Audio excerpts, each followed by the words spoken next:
পররাষ্ট্রমন্ত্রী ডক্টর হাসান মাহমুদ এমপির প্রতিষ্ঠান এনএনকে ফাউন্ডেশনের উদ্যোগে নিজস্ব অর্থায়নে আজ দুপুর 12:30টায় চট্টগ্রাম মহানগরীর নবাব সিরাজউদ্দৌলা রোডস, ওয়াইএনটি টাওয়ার ও বাকুলি অ্যাক্সেস রোডস মৌসুমী আবাসিক এলাকার সামনে অসহায় দুস্থ গরিব পথচারীদের মধ্যে রান্না করা 300 প্যাকেট খাবার বিতরণ করা। পররাষ্ট্রমন্ত্রীর নির্দেশনায় করোনাকালীন সময় থেকে এই কার্যক্রম শুরু হয়ে এখনো বিদ্যমান আছে। আগে সপ্তাহে 5 দিন এই কার্যক্রম চালু ছিল, যার সংখ্যা আরো বৃদ্ধি সহ পুরো সপ্তাহ চালু রাখার চিন্তা ভাবনা করছেন তিনি। পররাষ্ট্রমন্ত্রী ডক্টর হাসান মাহমুদ এমপি আরো বলেন, তিনি বেঁচে থাকা অবস্থায় এই প্রক্রিয়া আজীবন চলমান থাকবে।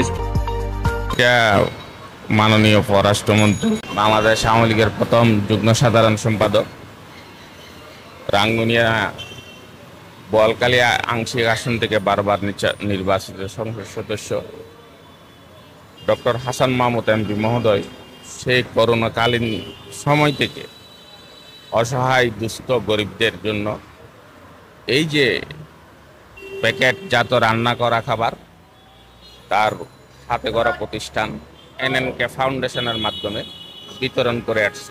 সেই বিতরণ প্রক্রিয়াটা এখনো চলমান। আগে যে পর্যায়ে ছিল প্রথম 2 বছর থেকে রেগুলার চলমান, এটি প্রক্রিয়াটা এখনো চলমান আছে। আগে যেখানে 200 দিত এখন সেখানে 400, আগে 300 দিলে এখন সেটা দ্বিগুণ করছে, 600 করছে। হ্যাঁ, ডক্টর হাসান মাহমুদের ব্যক্তিগত ফান্ড, ওনার ব্যক্তিগত ফান্ড এনএনকে ফাউন্ডেশনের মাধ্যমে করছে। এনএনকে ফাউন্ডেশনে আছেন ডক্টর হাসান মাহমুদ, ওইটা ওনার পিতামাতা সহ উনি এনএনকে ফাউন্ডেশন করছে সবাইকে নিয়ে। এই ফাউন্ডেশনে চেয়ারম্যান হয় ডক্টর হাসান মাহমুদ। ওইখানে জড়িত আছেন ওনার সহধর্মিনী নুরান ফাতেমা বেগম। আমাদের শ্রদ্ধাভাজন ভাবে আছেন এনএনকে ফাউন্ডেশনের মহাসচিব, বিশিষ্ট ব্যবসায়ী রাজনীতিবিদ খালেদ মাহমুদ আছেন।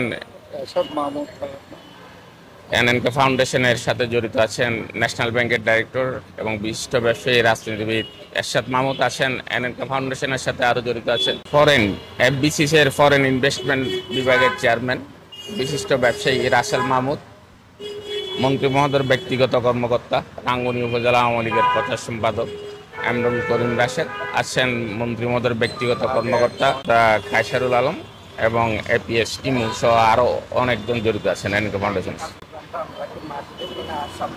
না, এটা প্রতিদিন সেই করোনাকালীন থেকে চলে আসছে, এখনো চলমান এবং সেটা মন্ত্রী মহোদয় এখানে সপ্তাহে 5 দিন করে দিবে। মন্ত্রী মহোদয় লকডাউনের পর থেকে রেগুলার চলবে।